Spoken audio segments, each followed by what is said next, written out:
اس کے پہلے کے ایپیسوڈ میں ہم نے دیکھا تھا کہ سرفروش شہزادی تاشیہ اور سلارو ایک جنگل سے گزرتے ہوئے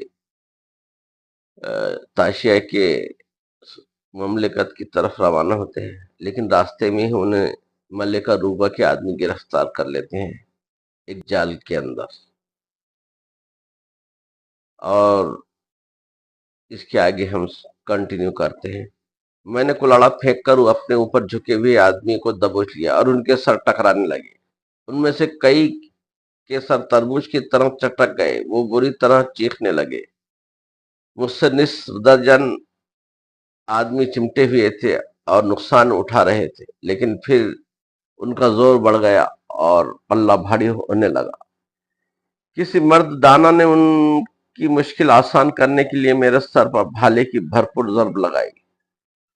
کھوپڑی میں میرا بھیجا ہل گیا۔ میں دو آدمیوں کو اپنی گرفت میں لیے ہوئے زمین پر ڈھیر ہو گیا۔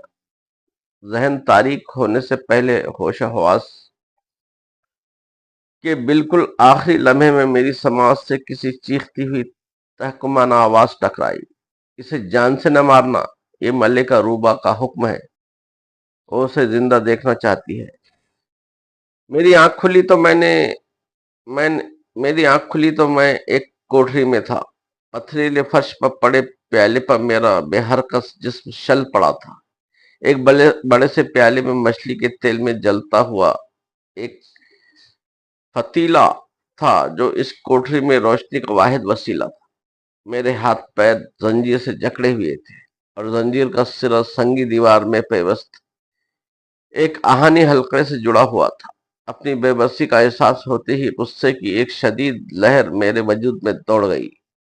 اس قسم کی صورتحال میرے لیے کوئی نئی بات نہیں تھی۔ میں نے جسم کے عضلات پر زور ڈالا اور زنجیر پر قوت آزمائی کرنے لگا۔ زنجیر کی کھڑکھڑاہٹ کوٹری میں گونج گئی اور اس کے ساتھ ہی مجھے اپنے سر میں شدید تکلیف کا احساس ہوا۔ کھوپڑی کے پچھلے حصے میں درد کی ٹھیسیں اٹھ رہی تھی۔ میں نے جسم ڈھیلا چھوڑ دیا۔ بیکار ہے مالک، کمرے کے نیم تاریک گوشے سے آواز سنائی دی۔ ہم بری طرح پھنس چکے ہیں، ملکہ روبا نے ہمیں قید کر لیا ہے،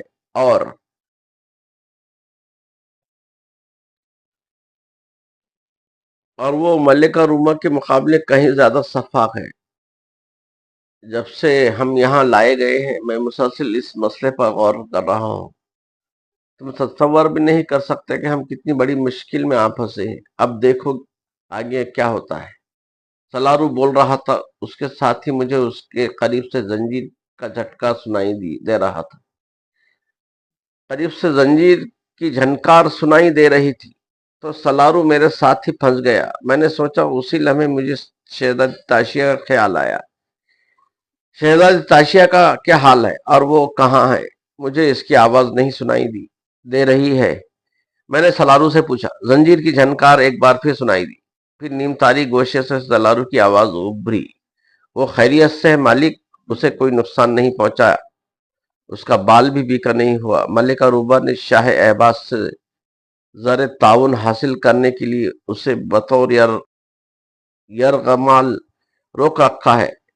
وہ ایک بار پھر کوشش کر چکی تھی، لیکن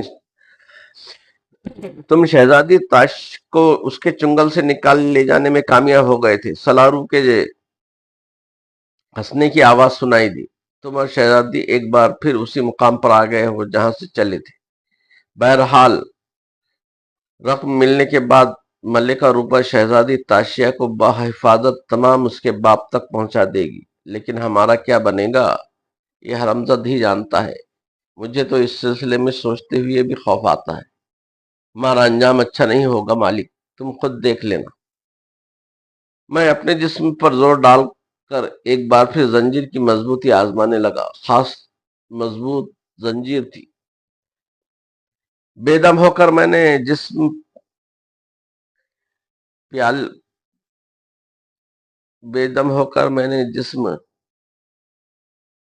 پیال پر ڈال دیا اور سلاد کی تشفی کے لیے بولا، تم دل مضبوط رکھو سلارو، کوئی مسئلہ ایسا نہیں ہوتا جو حل نہ ہو سکے، اور کوئی مشکل ایسی نہیں ہوتی جو ٹل نہ سکے، کوئی بات یقینی نہیں ہوتی بلکہ ہر بات امکانی ہوتی ہے۔